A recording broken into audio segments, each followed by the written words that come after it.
Portez. Sabre. Présentez. Sabre. Attention pour la montée des couleurs. Envoyez.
Je vous souhaite très bonne et heureuse année 2025, à travers vous donc à tout le personnel travaillant à l'institution présidente du FASO.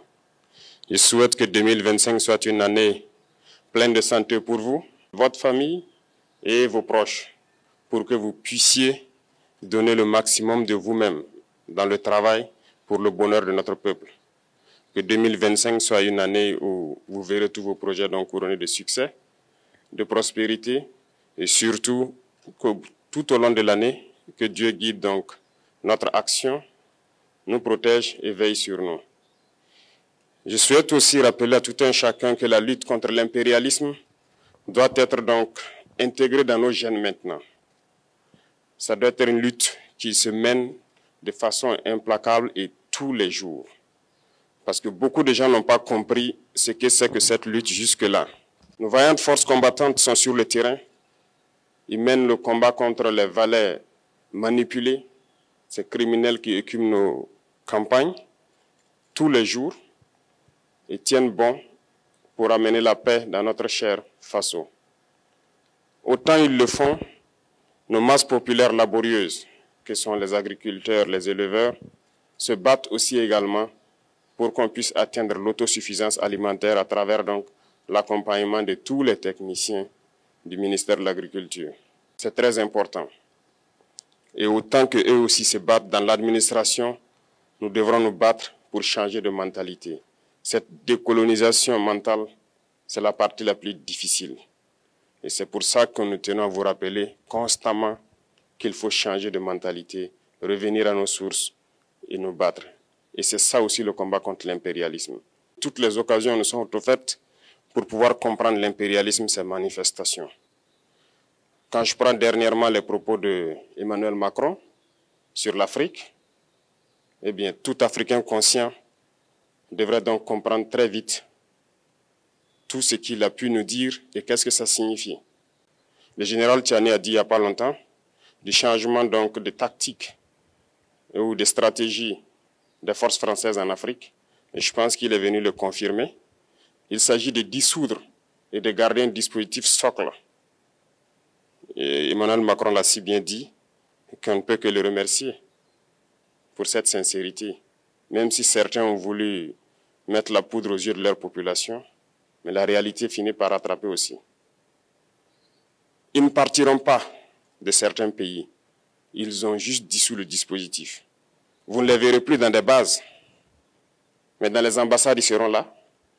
Ils vont constituer des sociétés de sécurité pour sécuriser leurs sociétés qui existent dans ces pays-là. Mais les soldats seront là. Mais vous ne les verrez plus en tenue ou rassemblés dans des bases. C'est tout ce que ça veut dire. Ils vont se réorganiser, mais seront là. Il a parlé de politesse vis-à-vis de certains chefs d'État en leur donnant la primauté d'annoncer donc la rupture ou le départ des forces françaises. Ça nous importe peu, on peut dire. Mais tout ce que nous savons, c'est que si vous voulez une rupture avec ces forces impérialistes, c'est simple, on dénonce les accords. Tout commence par là-bas.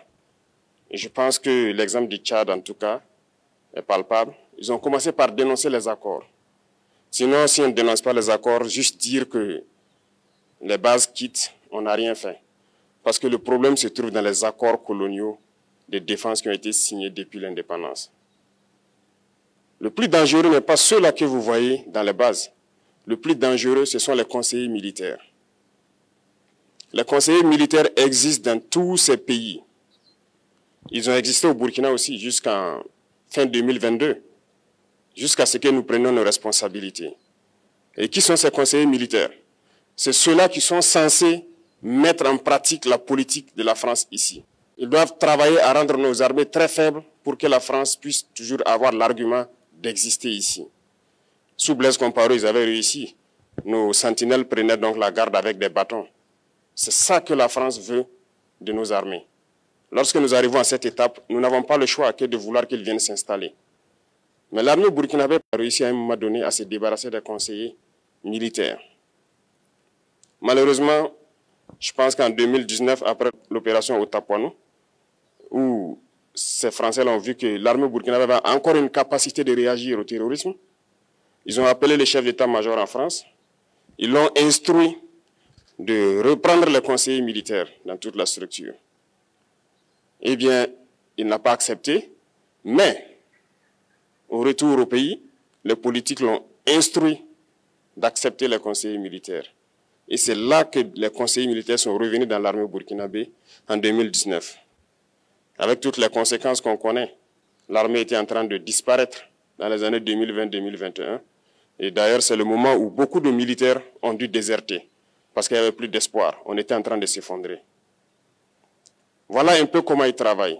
À l'état-major général des armées, dans tous les états-majors d'armée, dans les écoles, c'est eux qui sont censés nous dicter la politique de notre armée. C'est eux qui nous disent combien recruter, quand recruter et qu'est-ce qu'il faut en faire.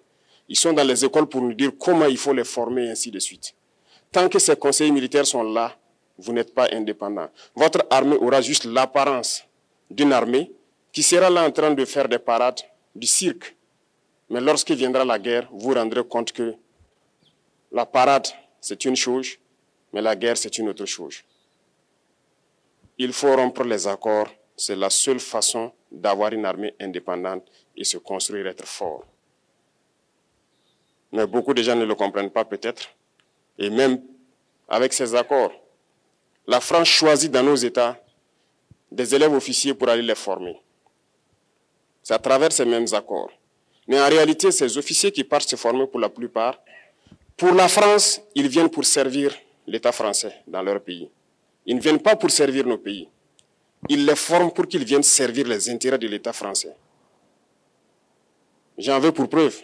Lorsque nous nous sommes révoltés, beaucoup d'officiers au Burkina qui ont été formés en France ont été immédiatement contactés pour leur dire que c'est le moment de se mettre en action parce que vous avez été formés pour ça, pour servir les intérêts de la France.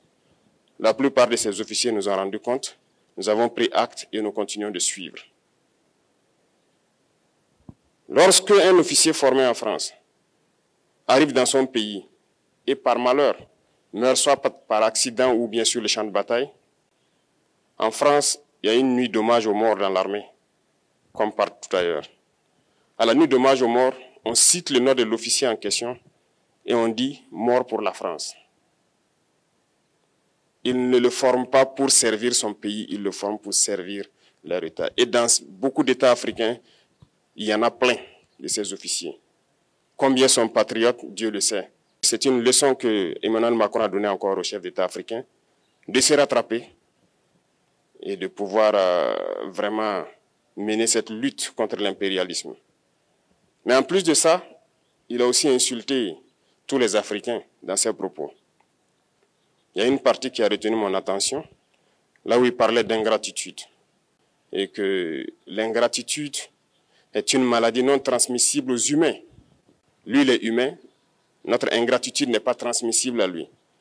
Voilà comment ce monsieur voit l'Afrique, voit les Africains. Nous ne sommes pas des humains à ses yeux. Peut-être que c'est lui qui n'est pas humain, il ne se met pas dans la classe des humains. Mais s'il y a bien un ingrat, c'est bien lui.